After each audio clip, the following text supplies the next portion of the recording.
శివాయ గురవే నమః. ఇందాక భాగంలో ప్రథమ మండకోపనిషత్తులో ప్రథమ మండకంలో ప్రథమ ఖండం చెప్పుకున్నాం. ఇప్పుడు ప్రథమ మండకంలో ద్వితీయ ఖండం చెప్పుకున్నాం. తదేతత్ సత్యం మంత్రేషు కర్మాణి కవయో యాన్యపశ్యం స్థాని త్రేతాయాం బహుధా సంతతాని తాన్యాచరథ నిత్యం సత్యకామా ఏష నః పంథాః సుకృతస్య లోకే. అంటే సత్యకాముడు చెప్తున్నాడు. వేదమంత్రములందు కవులు ఏ కర్మలను దర్శించారో అవి హోత, అధ్వ, అథర్వుడు, ఉద్గాతయగు ముగ్గురు ఋత్వికుల చేత చేయబడి యజ్ఞ సంహిత యందు అనేక విధములుగా వ్యాపించి ఉన్నాయి. మీరు సత్యకాములయ్యి వారిని తప్పగా చేసుకోమని చెప్తున్నారు. మీరు సత్కర్మ యొక్క ఫలము పొందుటకు ఇది మార్గం. అందువల్ల సత్యకర్మ ఎప్పుడు చేస్తే సత్యాన్ని కోరుకునేవాడు చేయాలి. సత్యకాముడు కూడా చెప్తున్నాడు. సత్యాన్ని కూడా కోరుకునేవాడు ఖచ్చితంగా చేయాలని చెప్పి యదా లేదాయతే హ్యర్చిః సమిద్ధే హవ్యవాహనే తదాజ్యభాగావంతరేణ ఆహుతిః ఇది పాదయేత్.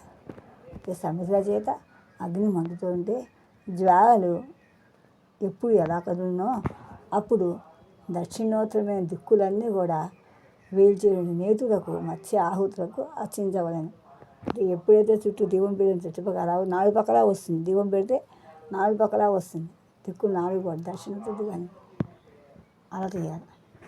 యస్యాగ్నిహోత్రం అదర్శమ అపౌర్ణమాన్ స చాతుర్మాస్యమానాగ్రయణ మనాగ్రయణ చాతుర్మాస్యం అనాగ్రయణ అతివర్జితం చ ఆహుతమవైశ్వదేవం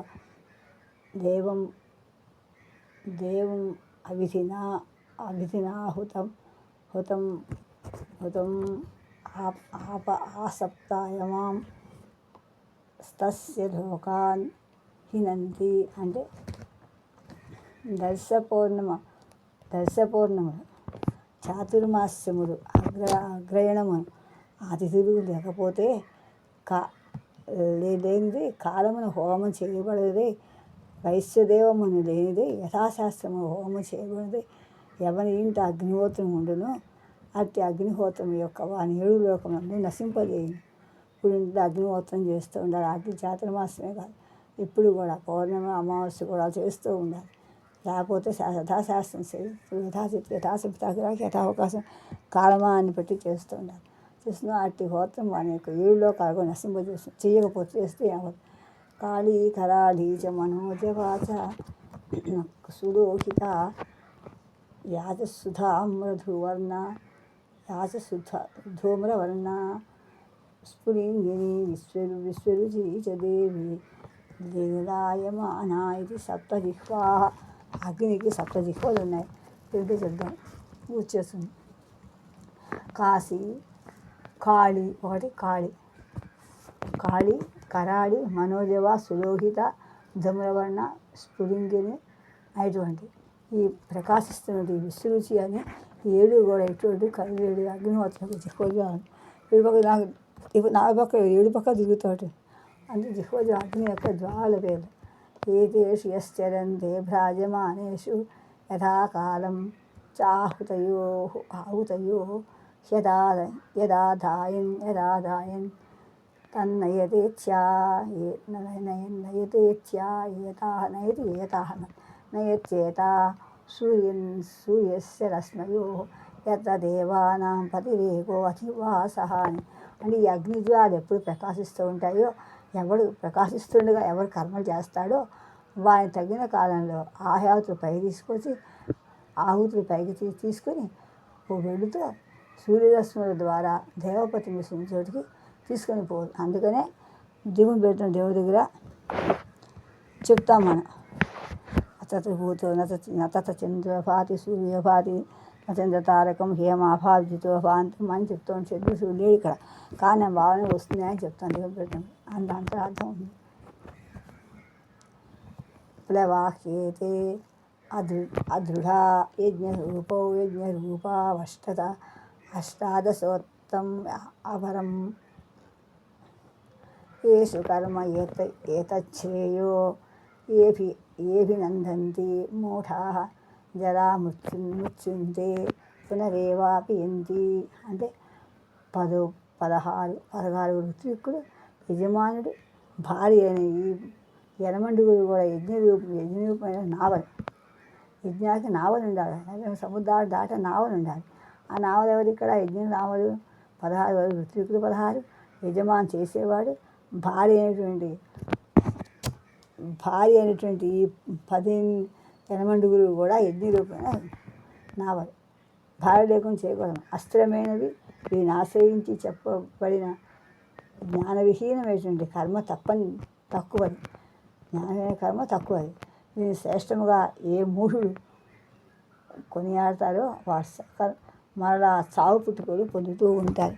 విమర్శించిన వాడమ్మ అని చెప్తే ఇప్పుడు అవిద్యామంతరే వర్తమానా స్వయం ధీరా పండితం మన్యమానా జంఘస్యమానా పర్యంతి మూఢా అంధేన అవనీయమానా యథ అంధా. అంటే అవిద్యలో ఉన్నవారే తాము స్వయముగా ధీరుడమని పండితులమని తలుచుకుంటూ గుడ్డివారి చేత దాసుడిని గుడ్డివారి వలె. గుడ్డివాడు ఏం చూపిస్తాడు? గుడివాడు స్నానం చేస్తే ఏమి రెండు అయిపోతాయి. వాడు మూఢుడు అన్నమాట. మిగుల ఒక్కల గతిలో పడిపోయి ఆ మొక్కలతో ఉండి అనవసరమైన జనమరణముల యొక్క చక్రంలో పడిపోతూ ఉంటారు. కనుక అవిద్యాయాం బహుధా వర్తమాన వయం కుతార్థా అభిమన్యంతి బాలాః యత్కర్మిణః ప్రవేదయంతి రాగాస్తేన ఆతురాః క్షీణలోకాంశ్చవంతి. అంటే అజ్ఞానము అనేక విధములుగా ఉన్న మూఢుడు మేము కృతార్థులము అని అనుకుంటూ అన్నీ వచ్చిన వాళ్ళు మాట్లాడతారు. ఏమి లేని వాళ్ళు అన్నీ అనేక విధాలు మేము గొప్పవాళ్ళం అంటూ ఉంటారు మూఢులు. ఎందుకంటే కర్మపరుడు రాగం వల్ల తత్వమును తెలుసుకోలేదు, కర్మం చేస్తూ ఉంటారు. అంచేత క్షీణమైనటువంటి కర్మఫలము కలవారే దుఃఖాతులవుతూ స్వర్గం నుండి పడిపోతూ ఉంటారు, కిందే పడిపోతూ ఉంటారు. అన్నీ ఉన్నాక ఏమవుతుంది? దేని లేకపోతే ఆగిపోతుంటారు. అనగా అన్నీ ఎప్పుడైతే ఉన్నాయో చక్కగా అన్నిగా కర్మతో మిగి చక్కగా మంచిగా వెళ్తుంటారు. ఇష్టాపూర్తం మన్యమానా వరిష్టం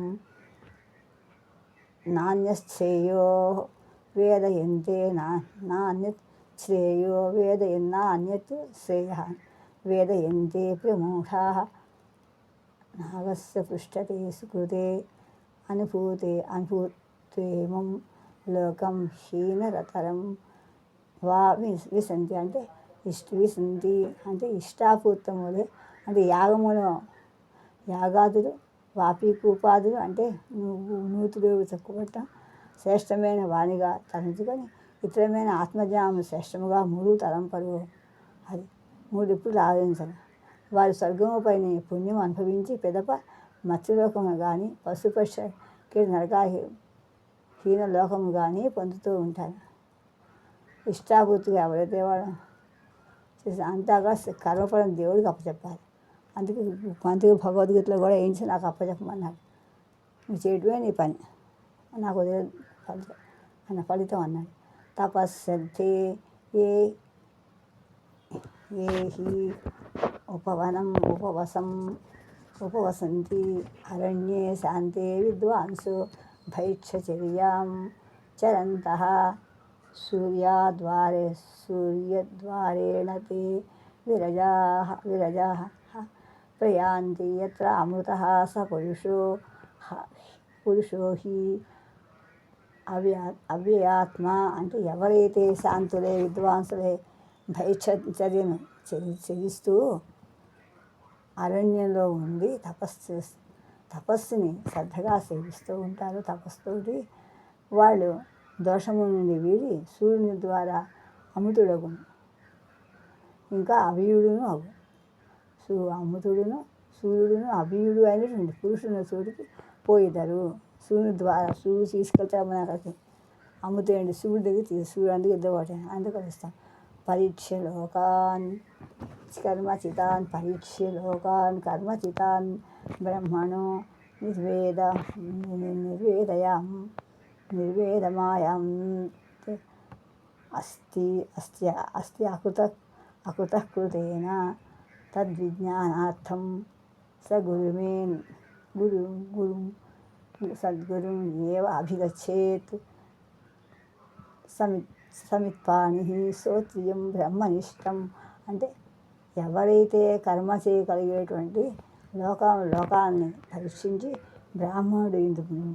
బ్రాహ్మణుడు ఇందు నిత్యమైనది లేదు, సుకర్మ చేయనేమి లాభము కూడా ఏమి లాభం వైరాగ్యం పొందిన వాడే దానిని తెలియటకై చర్చలు దర్భలు ధరించి శృతిస్థానం ఎరిగి బ్రహ్మనిష్ట గల గురువునే సమీపింపవలేను. లోకంలో అంతా నిత్యం తెలుసుకొని తస్మై ముందుకు వెళ్ళాలి. ఈ భావం తస్మై స విద్వాన్ ఉపసన్నాయ సమ్యక్ ప్రశాంతచిత్తాయ సమాన్వితాయ ఏనాక్షరం పురుషం వేద సత్యం ప్రోవాచితం తత్వతో బ్రహ్మ విద్యాం. అంటే గురువు దగ్గరికి చక్కగా వెళ్ళి ప్రశాంతమైన మనసుతోటి దమ్మంతో కూడుకు అంటే శాంతంగా ఉంటూ ఓపికగా ఉంటూ సముద్రించి ఆ శిష్యునికి అజ్ఞాని అయిన గురువు ఏ విద్య సత్యస్వరూపుడును అక్షుడును అనేటువంటి అర్హుడు అక్షుడు అనుకుని ఆయన పురుషుడు తెలియబడును అట్టి బ్రహ్మ విద్యను సరిగా చెప్పబడును. ఆ గురువు కూడా అజ్ఞాన శిష్యునికి అన్నీ చెప్పాలి. అంతేగాని నాకు నిజమైన గురువు నాకన్నా బాగా ఇస్తాడు. ఆ గురువు నమస్కారం సాధు